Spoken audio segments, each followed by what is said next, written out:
자, 이번에는 지형 모델링에 대한 얘기를 한번 같이 논의해 보도록 하죠. 이 지형 모델링이라는 것은 말 그대로 지형을 3차원 모델링, 즉 3차원 모델화를 해서 우리가 시각적으로 좀 잘 이해하고 또 요거를 활용할 수 있도록 그런 모형을, 즉 모델링하는 기법을 얘기하죠. 우리가 각종 데이터, 특히 지형에 관한 여러 가지 도형 데이터를 집어넣어 놓고 이거를 이용해서 3차원 지형을 실제와 똑같은 모습으로 컴퓨터에서 구현하죠. 이런 거를 지형 모델링이라고 하는데 여기에 대한 얘기를 같이 해봅니다. 자, 지형 모델링은 여러분 가지고 계신 교재 Geoinformatics 698페이지부터 시작합니다. 이 지형 모델링은 크게 두 가지 개념으로 우리가 모델화를 할 수 있습니다. 그 중에 첫 번째가 표면 모델링 개념에 의해서 모형화를 하는 방법이 있고, 또 하나는 수치 지형 모델링 개념을 가지고 모형화를 하는 경우가 있습니다. 먼저 표면 모델링부터 볼까요? 이 표면 모델링은 지표상에 연속적으로 분포되어 있는 현상을 컴퓨터 환경에서 표면으로 표현하는 것을 표면 모델링이라고 얘기합니다. 또 수치 지형 모델링은요, 수치 지형 데이터를 취득하고 이렇게 취득한 데이터를 GIS 환경에서 사용할 수 있도록 하기 위한 데이터 처리, 그 다음에 이렇게 데이터 처리한 거를 바탕으로 해서 다양한 분석 그리고 응용, 요거를 수행할 수 있는 모든 일련의 과정을 포함시키는 모델링 개념이 수치 지형 모델링 개념입니다.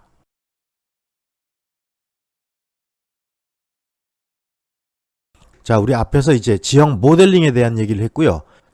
지금 보이는 이 슬라이드가 컴퓨터상에서 3차원으로 지형 모델링을 구축한 하나의 예입니다. 이건 실제 데이터입니다. 강원도에 있는 유명산을 모델링을 해놓은 건데 여기에 표현된 것들을 보면 이러한 길과 같은 것들도 상세하게 표현이 되어 있습니다. 이런 걸 특히 우리가 DEM이라고 얘기를 하죠. DEM은 Digital Elevation Model, 그래서 수치 표고 모형 또는 수치 고도 모형이라고 얘기하는데 요거는 순수한 땅, 즉 지형만을 모델링 해 놓은 거예요. 요거와 흡사한 게 이제 DSM이라고 있죠. 요건 Digital Surface Model, 그래서 수치 표면 모형이라고 얘기합니다. 요거는 이제 지형지물이라든지 아니면 인공 구조물 또는 나무, 이런 것들이 함께 표현된 지형의 모델링이죠. 이렇게 3차원 모델링을 구축해 놓으면 우리가 원하는 방향에서 이 모델을 관찰하는 게 가능합니다. 다시 말하면 관점을 하늘로 올려서 위에서 내려다본 것 같은 오토포토, 즉 정사투영의 이미지도 만들어 볼 수 있고, 또 각각의 방향들을 전부 다 좌나 우 방향으로 돌려서 각각의 보이는 경관들을 확인하는 것도 굉장히 유리합니다.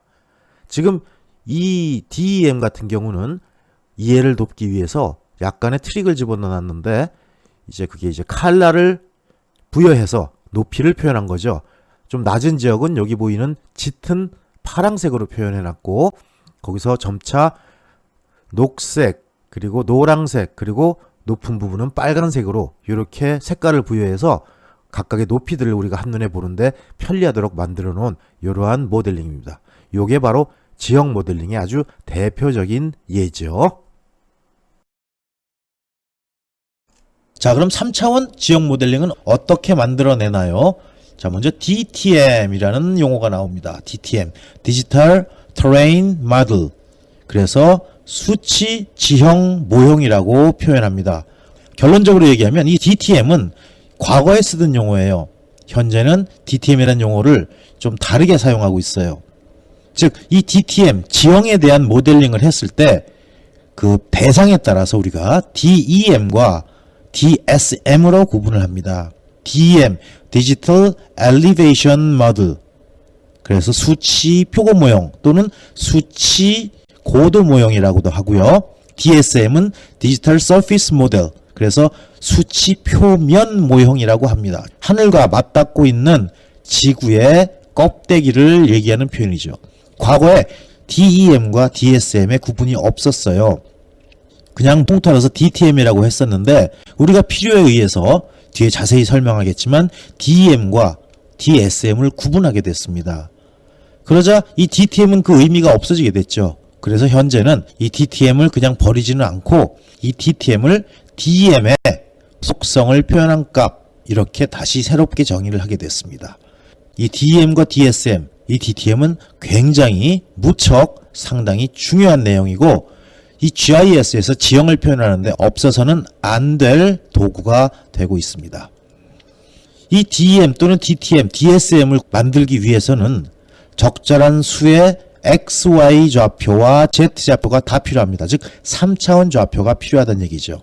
그래서 이렇게 필요한 3차원 자료를 관측을 해서 저장을 하죠. 컴퓨터에 저장을 합니다. 그리고 이 저장된 여러 기지의 좌표로부터 평면 좌표와 높이 좌표, 이런 좌표들을 모두 계산하고 필요에 따라서 여러 가지 지형 정보를 3차원으로 수치화하는 그런 기법이 바로 3차원 수치 모델이에요.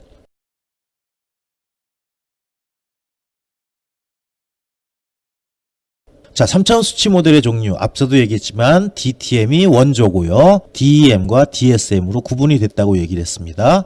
그러면 DTM에 대한 얘기부터 해보죠. 이 DTM이라는 것은 디지털 트레인 모델, 그래서 수치, 지형 모형이라고 얘기한다고 했고요. 지형에 대한 조사 또는 지형에 대한 측량을 해서 3차원 위치에 대한 모델링을 한 거예요. 그리고 과거에 사용하던 모델이다라고 얘기했었습니다. 현재는 이 DEM과 DSM이 따로 구분이 되어 있기 때문에 DTM은 단순히 DEM에다가 그 지형에 대한 속성, 요거를 갖고 있는 개념으로 약간 의미가 바뀌었어요. 자, 그럼 DEM은 뭐예요? Digital Elevation Model. 그래서 수치 고도 모델 또는 수치 표고 모델이라고 얘기합니다. 이거는 이제 순수한 지표만을 표현한 거고, 굉장히 중요한 키워드입니다. 순수한 지표의 높이만을 표현한 거예요. 그래서 공간상에 나타난 연속적인 지형의 지표의 기복 변화를 디지털 값으로 표현해서 모델링한 것입니다. 그리고 DSM은 디지털 서피스 모델, 즉 껍데기, 지형의 제일 외곽을 표현한다고 생각하면 돼요. 그래서 나무의 높이라든지 건물의 높이 등 모든 공간상의 표면, 껍데기, 껍닥, 서피스, 요거를 수치적으로 3차원으로 표현한 모델을 DSM이라고 합니다. DEM과 DSM은 반드시 구분을 해야 됩니다. 자, 그 다음 슬라이드에서 설명을 할게요.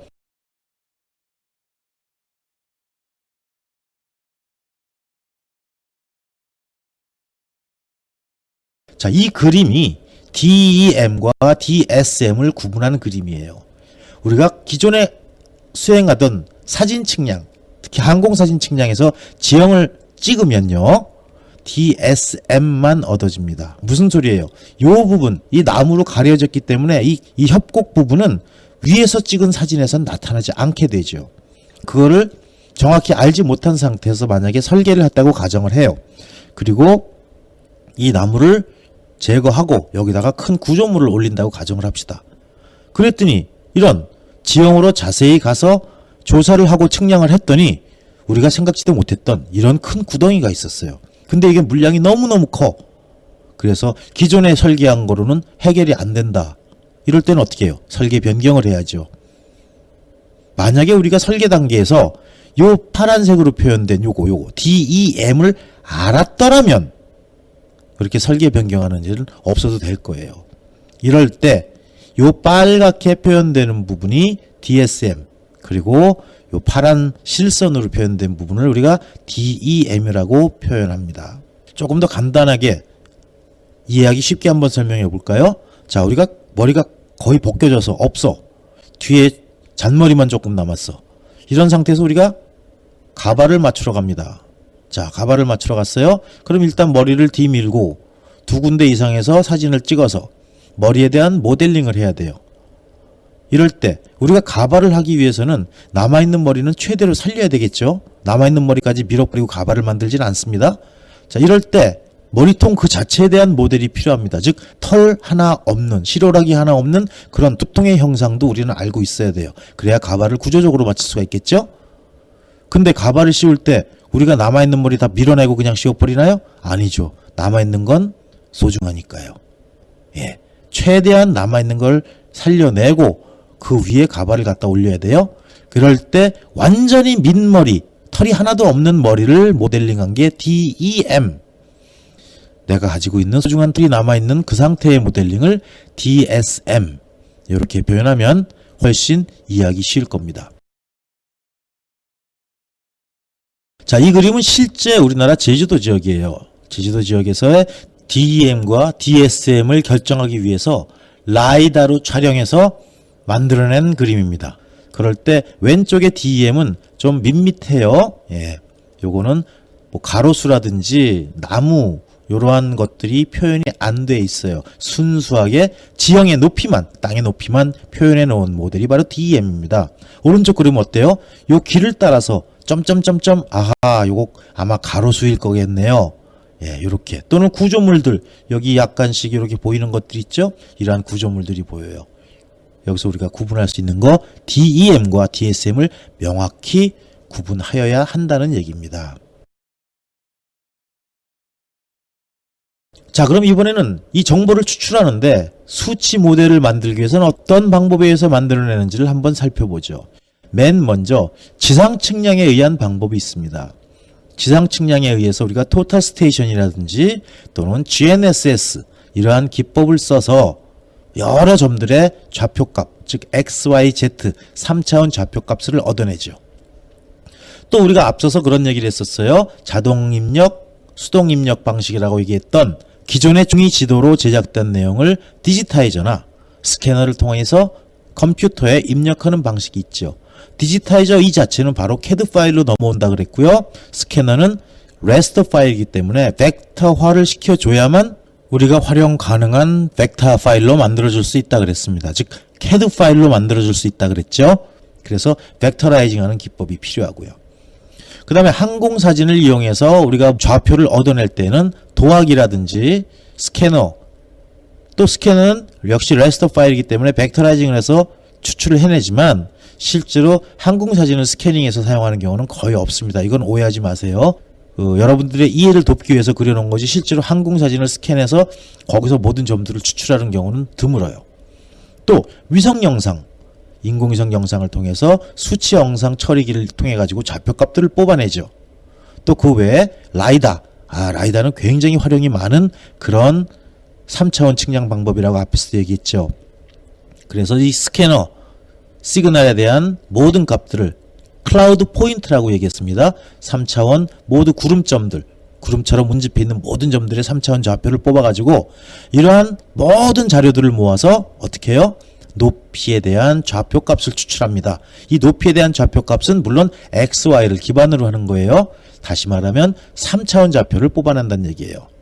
그리고 나서 인터폴레이션, 여러 가지 기법에 의한 보관을 활용해서 01차 내사법이라든지 03차 내사법이라든지 또는 뭐 선형 보관, 면형 보관, 곡면 보관 여러 가지 보관법을 이용해서 DEM과 DSM을 취득하는 그러한 플로우를 표현한 그림입니다. 특히 여기서 재밌는 거는 이 라이다 같은 경우는요. 그 앞에서도 그런 설명을 했지만 그 레이저파의 강도를 펄스파 강도의 세기를 조절해서 어떤 놈들은 나무 이파리에서 반사돼서 올라오는 DSM을 형성할 수가 있고 강도를 좀 높게 주면 나무 이파리를 통과해서 지표면까지 내려갔다가 다시 올라오는 그러한 놈들로 구분을 할 수 있어요. 그렇게 왔을 때 이 두 가지 데이터는 따로따로 구분이 가능합니다. 그래서 앞에서 우리가 녹색 나뭇잎 사이에 있던 그 깊은 웅덩이 이런 협곡 이런 것들을 항공사진에서는 찾아내지 못했지만 라이다에서는 쉽게 찾아낼 수가 있어요. 그래서 DEM과 DSM을 동시에 제작하는 게 가능한 기법이 바로 항공 레이저 측량 라이다입니다. 자, 이번에는 이 DM을 구성하는 방법 중에 표본 추출 방식에 대한 얘기를 해볼게요. 자, 어떤 형식에 따라서 X, Y, Z 이 격자점을 이 좌표값을 뽑아내는 기법인데 표본 추출입니다. 전수조사가 아니고 표본조사예요. 샘플링이에요. 자, 먼저 격자 방식. 오른쪽 바둑판 모양처럼 이러한 각 격자들에 대한 높이 값을 찾아서 읽어드려서 저장하는 방식입니다. 이때 X와 Y 쪽으로는 모두 등간격으로 구성되어 있기 때문에 하나 건너고 하나 건너고 할 때 이 좌표 차이가 얼마가 나는지 계산이 가능해요. 즉 X, Y 값은 자동으로 부여가 될 수 있고요. 거기에 해당되는 높이 값만 추출해서 각 빨간 점들에 대한 X, Y, Z 값을 추출하는 방식이에요. 이러한 방식은 지형이 넓은 경우에 효과적인 방법이고 그 다음에 지형 자료를 저장할 때 가장 효율적인 방식입니다. 이렇게 격자를 만들 때는 정사각형으로 만드는 게 일반적이지만 직사각형으로 만드는 경우도 있고 또는 삼각형 격자를 형성시키는 방법도 있습니다. 자, 이번엔 등고선 방식이네요. 이건 기존의 지형도를 이용하는 방식이에요. 자, 오른쪽 그림을 보면 각각의 모든 등고선에 대해서 하나의 등고선에서 여기서는 하나, 둘, 세 개의 점을 뽑아내고 여기서는 하나, 둘, 셋, 네 개의 점을 뽑아냅니다. 이럴 때 Z값은 어때요? 높이값은 다 동일하죠. 왜? 등고선이기 때문에. 그럴 때 이 점에 해당되는 X, Y를 읽어드리고 지도니까 읽어드릴 수 있죠? 물론 계략적으로 정확히는 못 읽어드려요. 사람 눈으로. 또 이 점에 대한 X와 Y를 읽어드리고 이렇게 해서 모든 점에 대한 X와 Y를 읽어드려서 저장을 하고 이 데이터를 기초로 지형 모형을 생성하는 방법입니다. 그래서 평면 좌표는 자동 기록 장치를 이용하면 효과적으로 얻어낼 수가 있어요.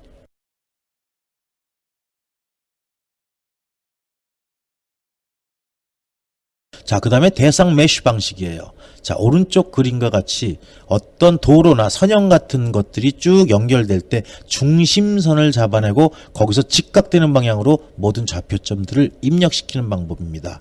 그래서 도로의 등거리점에서 즉 중앙선, 중심선에서 직교하는 단면을 만들어요.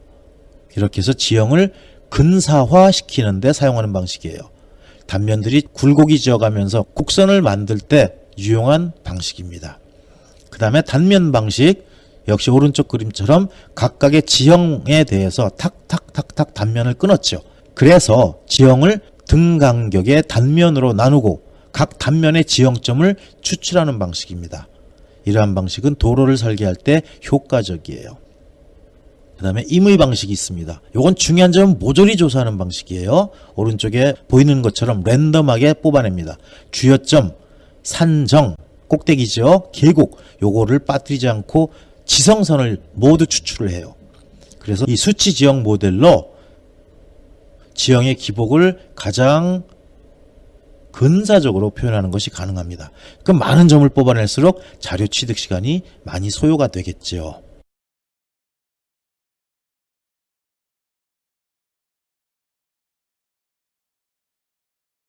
자, 그럼 이렇게 얻어낸 자료를 어떻게 처리하는지 한번 그 과정을 살펴보도록 하겠습니다.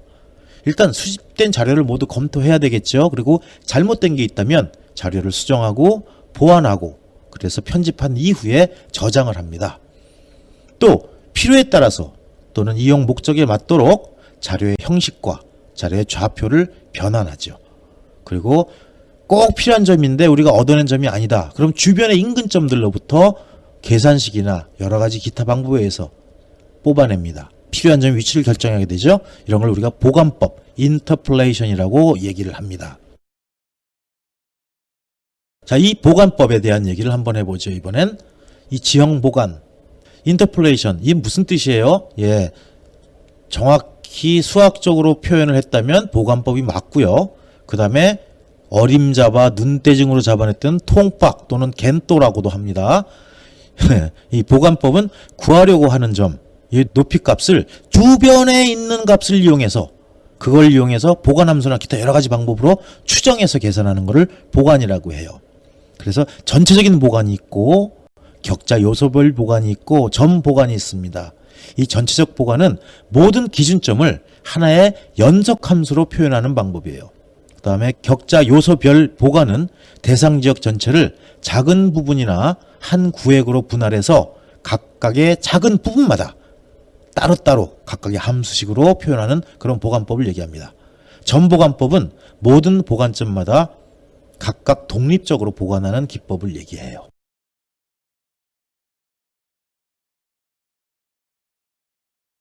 자, 이 선형 보관법. 요 오른쪽에 있는 그림을 보죠. 자, 우리가 알고자 하는 점이 이 점인데 우리가 이 점의 좌표는 몰라요. 대신 요점과 요점의 좌표는 알고 있어요. 그렇다면 선형식으로 즉 y equal ax 플러스 b 또는 여기 표현된 대로 z equal ax 플러스 b라는 어떠한 1차 함수 즉 선형 함수로 만들어서 그 값을 계략적으로 뽑아내는 것을 얘기합니다. 그래서 지형을 직선으로 변화한다고 간주해서 뽑아내요. 그 다음에 좌표와 기지인 격자점 사이의 임의의 점좌표를 선형 보관에 의해서 계산하는 방법이고 가장 심플하죠. 그렇기 때문에 컴퓨터 용량이 별로 크게 필요하지가 않습니다. 또 자료의 밀도가 매우 높은 경우에 효과적이에요. 자, 이번엔 곡선 보관법입니다. 오른쪽 그림에서도 눈치채겠지만 실제 지형은 이렇게 직선으로 올라가는 경우는 거의 없어요. 지금 멋대로 생겼기 때문이죠. 그걸 조금 더 현실적으로 실제 지형과 가깝도록 좀 더 복잡한 식을 이용해서 보관하는 방법입니다. 이 점의 위치를 알고 싶을 때 이러한 곡선들로부터 뽑아낸다는 얘기예요. 그래서 수식이 복잡해서 n차 방정식으로 표현하게 되죠.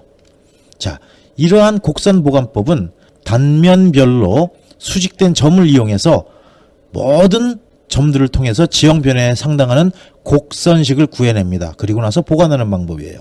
그래서 이 보관 방법에는 뉴턴 전향 보관법 또는 라그랑게 보관법, 아이켄네빌 보관법, 스플라인 보관법 또는 최소 제곱법 등이 쓰입니다. 곡면 보관법이네요. 자, 오른쪽 그림을 봐도 알겠지만 무척 복잡합니다. 대신 각 면에 대한 계산들을 하기 때문에 굉장히 사실과 가까운 즉 실제 지형과 가장 가까운 그러한 점을 찾아낼 수가 있어요. 이 보관법은 지형을 수학적 곡면으로 간주를 하고요. 곡면으로 간주합니다. 표고값 Z는 평면 좌표 XY의 함수로 표시되는 곡면식을 구해요. 그리고 나서 이 식에 의해서 보관하는 방법입니다.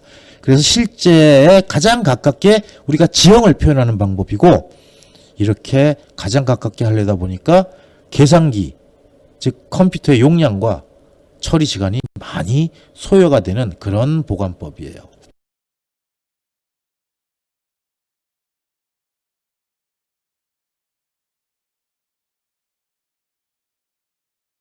자, 이와 같은 여러 가지 보관법에 의해서 수치 모델을 표현하게 되는데 이 DEM과 DSM 그리고 DTM을 표현하는 방법에는 크게 그리드 방식, 격자 모델이라고도 하죠. 그리고 틴, 불규칙 삼각망 이 두 가지 기법을 많이 사용합니다. 결론적으로 현재는 그리드보다 많은 장점이 있는 틴을 더 많이 사용하고 있습니다. 자, 그럼 이번엔 이런 수치 모델, 디지털 모델을 어떻게 표현하는지 한번 얘기를 나눠보죠. 여기 무척 더 중요한 부분입니다. 레스터와 벡터만큼 중요한 부분이 여기 또 나오네요. 자, 격자 모델, 그리드 모델이에요. 자, 일정한 크기를 가진 사각형의 격자 구조를 이용해서 각각의 격자의 꼭지점, 여기에 대한 높이값을 부여함으로써 지형을 모델링하는 기법이에요. 여기 이제 사각형이라고 표현했지만 경우에 따라서는 직사각형을 이용하는 경우도 있고 또 삼각형을 이용하는 경우도 있습니다. 같은 크기의 동일한 크기의 도형들이에요. 하지만 가장 많이 쓰는 게 이제 격자형, 사각형 구조이기 때문에 주로 격자형을 많이 쓰고요. 이 높이값들은 실제로 격자형에서의 그 각각의 모서리점들, 꼭지점들은 실제 값은 아니에요. 수학적으로 계산한 추정값입니다. 이 지형을 정확하게 표현하고 좀 더 부드럽게 표현하기 위해서는 그 격자의 크기가 작을수록 아주 세밀하게 표현할 수가 있죠. 앞에서 우리가 그 레스터의 크기가 작을수록, 픽셀의 크기가 작을수록 모델링을 더 사실에 가깝게 하고 굉장히 부드럽고 세밀하게 표현한다는 얘기를 했었어요. 마찬가지로 이 그리드도 크기가 작으면 작을수록, 즉 점의 밀도가 높으면 높을수록 굉장히 정확히 모델링을 할 수가 있습니다. 대신 문제는 뭐? 데이터의 양이 엄청나게 커져요.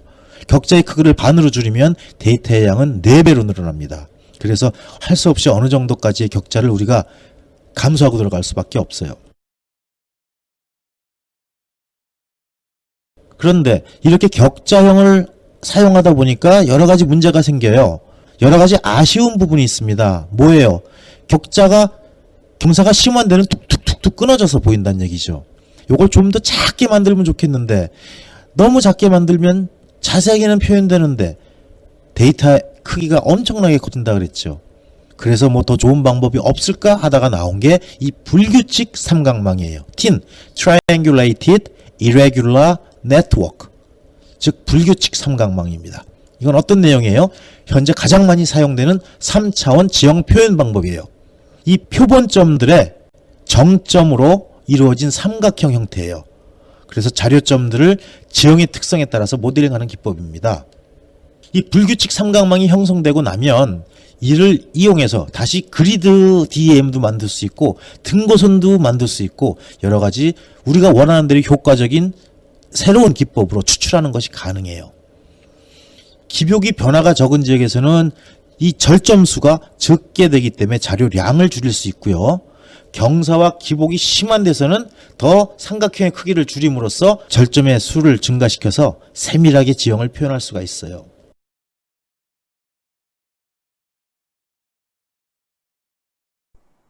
자, 앞에서도 우리 그런 말을 했지만 우린 눈으로 봐야 믿죠. 예, 그래서 이번에는 이 그리드와 틴을 한눈으로 보면서 과연 어떻게 표현이 달라지는지 확인해 보도록 하죠.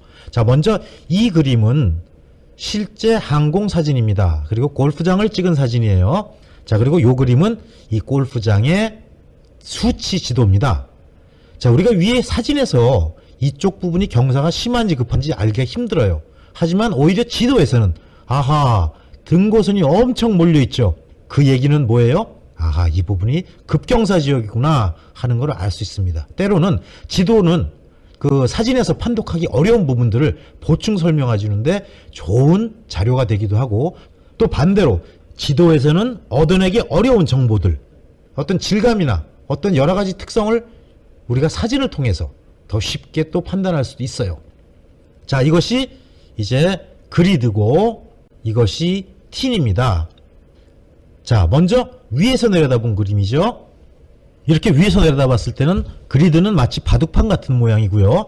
일정한 격자로 정확하게 균일한 격자로 다 잘라 놓은 거고요. 그리고 이 각각의 꼭지점들이 높이 좌표를 가지고 있는 점들입니다. 그 다음에 아래 그림, 요 녹색으로 표현된 게 틴이죠. 예, Triangulated Irregular Network, 불규칙 삼각망이에요. 자, 이 부분을 한번 비교해 보죠. 여기는 그 삼각형의 크기가 굉장히 커요. 격자가 무척 많이 들어갈 수 정도로 큽니다. 그럼 이걸 가지고 이쪽 사진과 지도를 보니까 어때요? 아하, 여긴 상당히 완만한 지역이네요. 즉 평탄한 지역이네요. 이럴 때 그리드는 자기가 갖고 있는 개수를 똑같이 균일하게 쪼개야 하지만 T는 어떤 장점이 있다 그랬죠? 예, 평탄한 지역이면 큰 삼각형 하나로도 여러 개의 그리드를 다 커버할 수가 있다는 얘기예요.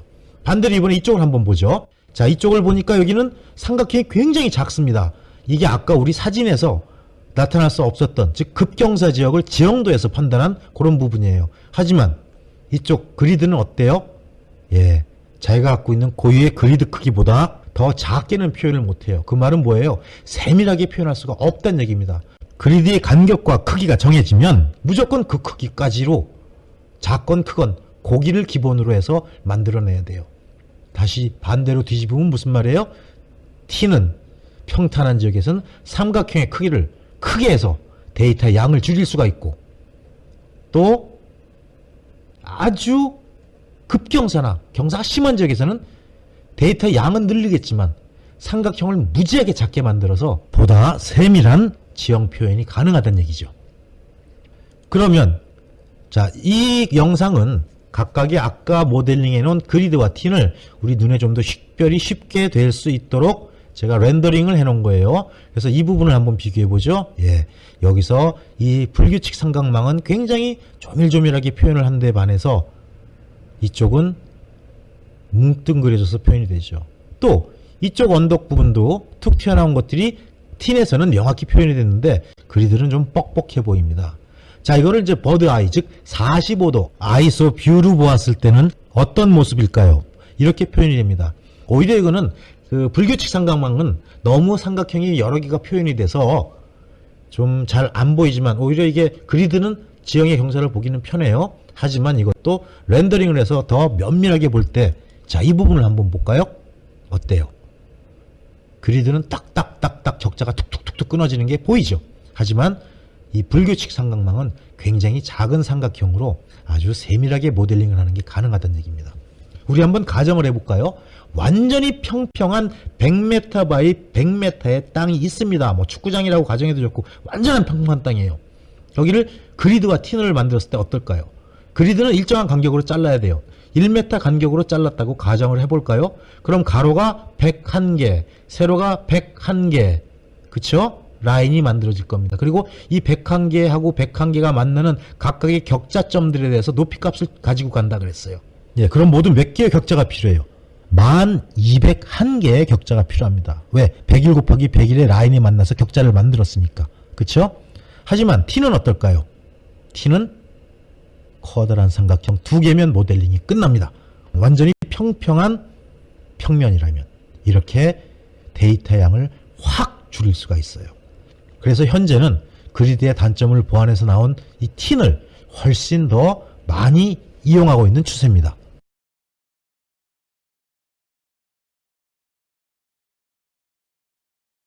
자, 그리고 이제 이 DEM 또는 DSM의 마지막 부분, 수치 모델의 응용 분야예요. 이 수치 모델의 응용 부분은 아주 깊은 연관성이 있는 게 라이다의 응용 부분하고 거의 99.9%가 동일합니다. 왜? 라이다가 가지고 있는 가장 큰 장점이 바로 DEM과 DSM을 바로 추출할 수 있다는 거거든요. 그래서 이 DEM 또는 DSM의 응용 분야는 라이다의 응용 분야로 같이 생각하셔도 좋아요. 혹시 여러분들 기술사라든지 또는 그 국가행정고시 기술직 시험 볼 때 DEM 또는 수치 지형 모델의 응용 분야라고 서술할 때는 라이다하고 동일하게 서술해도 무방합니다. 또는 라이다에서도 역시 응용 분야를 이 DEM 또는 DSM과 동일한 응용 분야를 가지고 있다고 서술해도 무방해요. 그렇기 때문에 두 개는 같이 엮인다는 거. 왜? 그 이유는 뭐다? 라이다를 이용해서 DEM과 DSM을 효과적으로 얻어낼 수 있기 때문이에요. 자, 한번 보죠. 어떤 분야가 있나요? 높이 추출하는데 좋죠. 일단 DEM으로, 즉 지형 모델링이 구축이 되어 있으면 어느 점이든지 찍어봐도 그 지표의 높이를 우리가 바로바로 확인할 수가 있어요. 표고를 결정하는데 굉장히 좋습니다. 또 아까도 얘기했지만 이 DEM을 통해서 그리드형의 DEM도 다시 만들어낼 수 있고 등고선도 추출할 수 있다 그랬어요. 자, 그 다음에 면적과 최적에 결정하는데 이 수치 모델은 아주 탁월해요. 과거에는 지도에서 바운다리를 그린 다음에 거기에 대해서 면적을 구하는 방법을 썼죠. 또 최적을 구할 때는 거기에 등고선에 나타난 높이값을 참조해가지고 아주 어렵게 복잡하게 최적을 구해냈습니다. 하지만 이 DEM이나 DSM이 구축이 되어 있으면 우리가 임의대로 바운드를 끊어도 바로 면적을 결정할 수 있어요. 컴퓨터상에서 또 바로 최적을 결정할 수 있습니다. 역시 컴퓨터상에서 빠르고 정확하게 구할 수가 있습니다. 그 다음에 지형의 경사와 곡률 역시 DEM만 구축되어 있다면 굉장히 쉽게 우리가 확인도 할 수 있고 또 그 경사도 산출해낼 수가 있죠. 곡률도 역시 쉽게 구할 수가 있습니다. 그리고 이 경사도 구할 수 있기 때문에 사면의 방향을 결정하는 데도 아주 효과적이에요. 그래서 어떤 그 저수 용량이라든지 유량을 구한다든지 또 어떤 홍수 지역에서 어디까지 잠길 수 있는가 예측하는 것도 이 DEM을 통해서 아주 탁월하게 해석할 수가 있습니다. 또 지형의 기복 상태를 가시적으로 평가를 할 수 있어요. 그래서 아까도 얘기했지만 등고선도와 3차원 투시도까지도 우리가 뽑아낼 수가 있습니다. 바로 도로 설계에서 과거에는 우리가 지형도상에서 도로를 입혀놓고 거기다가 이 도로를 이렇게 나타냈을 때 몇 미터 그리고 몇 차선 폭의 도로다라는 거를 손으로 다 그려놓죠. 그리고 나서 도로의 높이와 인근 지형을 비교해서 절토할 거는 절토하고 성토할 거는 성토하는 이런 식으로 계산을 했어요. 하지만 DEM이 구축되어 있다면 또는 DSM이 구축되어 있다면 바로 중심선만 쫙 만들어지면 자기가 바로 프로그램에서 그 노선을 만들어줄 뿐만 아니라 각각에 대한 물량도 뽑아주고 종단면도, 횡단면도까지 산정이 가능합니다. 굉장히 편리해졌죠. 과거에는 우리 도로공사를 하나 할 때 거기에 대해서 도로가 완성되면 종단면도가 두껍게 부록으로 따라갔지만 그리고 그건 또 일정한 체인마다 20m면 20m 요거마다 전부 다 횡단면도를 끊어서 도면을 따로따로 작성했지만 지금은 우리가 원하는 도면을 즉각적으로 바로 컴퓨터를 이용해서 구할 수가 있다는 것도 굉장히 큰 장점입니다. 그랬을 때 발생하는 토공량, 즉 절토와 성토량 이것도 쉽게 결정할 수가 있다는 것도 아주 큰 특징이죠. 그리고 도로를 놓았을 때 과거는 도로 하나만 설계하기도 진짜 버거웠어요. 근데 이 컴퓨터가 알아서 자동으로 DM을 이용해서 설계를 하다 보면 도로를 이렇게도 배치해보고 저렇게도 배치해보고 터널도 뚫어보고 교량도 놔보고 이러면서 최적의 노선을 자동 설계할 수가 있다는 게 가장 큰 장점 중에 하나죠. 그 다음에 아까도 앞에서 얘기했네요. 예, 삼형이 방향 결정하면서 최대 경사선을 추적할 수 있고 이로부터 유형 면적을 계산하는 것도 아주 탁월합니다. 그 다음에 유량이라든지 홍수량을 결정하는 것도 아주 탁월하죠. 이러한 수치 모델은 다만 토목 분야뿐만 아니라 지질학이라든지 산림, 기상, 의학 등에서도 많이 사용돼요. 특히나 여러분들 이 DM이 어디서 많이 쓰이나요? 예, 성형외과에서 많이 쓰이죠. 얼굴 형태를 3차원으로 모델링한 다음에 광대뼈를 깎아보기도 하고, 광대뼈를 잘못 먼저 깎았다가 이상해지면 큰일 나잖아요. 그러니까 컴퓨터 모델링으로 광대뼈를 깎아서 어떤 모습이 되는지 확인하기도 하고, 이런 데도 DM이 상당히 많이 쓰입니다. 또 의류업체 같은 데서는 어떻게 쓰여요? 자기의 신체를 3차원으로 DEM 만들어 놓고 모델링을 해놓고 이 옷을 갖다 입혀봤을 때, 때 모습, 저 옷을 입혀봤을 때의 모습, 이런 것도 활용하는 게 가능하죠. 또 아까 가발 회사 회사도 얘기했었죠? 예, 그런 식으로 실제로 이 DEM은 우리는 주로 이제 지구 표면에 대한 대한 대상으로 사용하기 때문에 토목 분야 쪽으로 많이 활용을 했지만, 그 활용 분야에 따라서 의학이나 기상, 산림 쪽에서도 상당히 많은 부분을 활용할 수 있는 아주 유용한 모델입니다.